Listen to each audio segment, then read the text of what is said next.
Morning all. Alright, so we got 5 games tonight in the National Hockey League. 2 starting at 4 o'clock Pacific, 7 o'clock Eastern. 1 an hour later and 2 an hour later. So, pretty early night by my standards.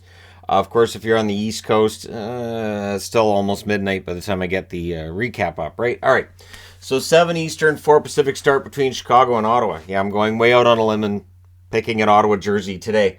The first of 2 meetings will meet again in Chicago on March the 6th. The Blackhawks are 16-32-5. Now, what you'll notice in red is this is the simplified record if there was no overtime. So this is that land where if there was no overtime, they'd actually be 11-32-10. Remember, regulation losses can't change because those are regulation.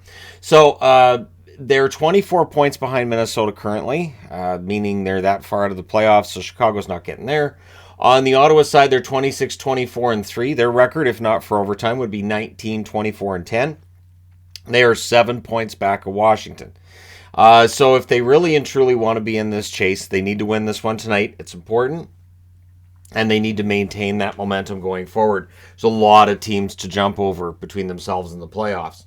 Also at 7 Eastern, 4 Pacific, Pittsburgh and the New York Islanders. They renew their acquaintances. So December 27th, the Islanders win this matchup 5-1. They'll meet again on February the 20th and March the 9th. So this is the second of 4 meetings. For Pittsburgh, they're 27-17-9, or without overtime, they'd be 22-17-14.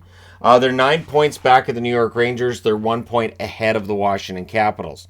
Capitals, of course, having lost 3 in a row.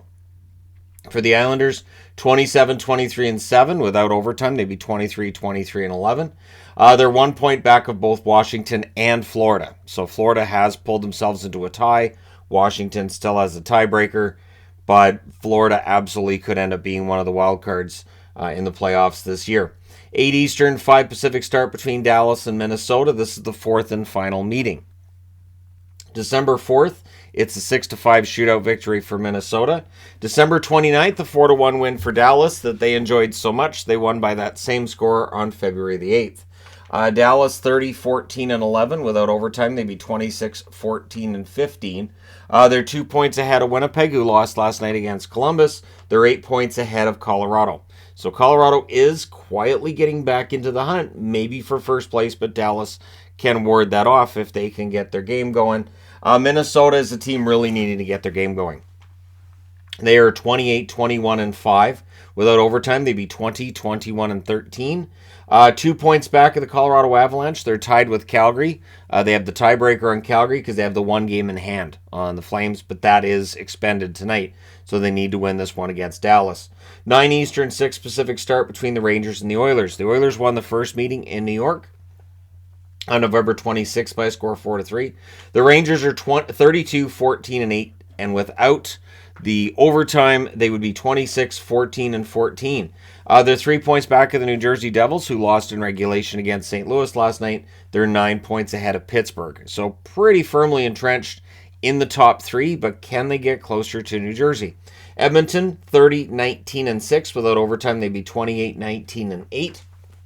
They are 1 point back of the LA Kings. They are 5 points ahead of both Minnesota and Calgary. So that number 1 wild card spot is theirs, but they can move up with a win tonight, combined with a loss by the LA Kings. The LA Kings starting at 9 Eastern, 6 Pacific in Anaheim against the Ducks. The LA Kings beat the Ducks by a score of 4-1 on December 20th. The third and final meeting will be April the 13th between these two teams. For the Kings, they're 30-18-7. Without overtime, they'd be 22-18-15. So overtime has been very important for them. They're 1 point back of Seattle. They're 1 point ahead of Edmonton. So again, there's a lot on the line with LA and Edmonton playing tonight. For the Anaheim Ducks, they're just trying to play spoiler. They're 17-32-6 overall. They'd be 7-32-16 if not for overtime. 21 points behind Minnesota. So they have 17 wins, but 10 of those are either in overtime or shootouts. For the Ducks, it's been a really rough year, and we'll see what happens tonight with them against the Kings. The good news is being at home against the Kings should fire them up a little. So we'll see.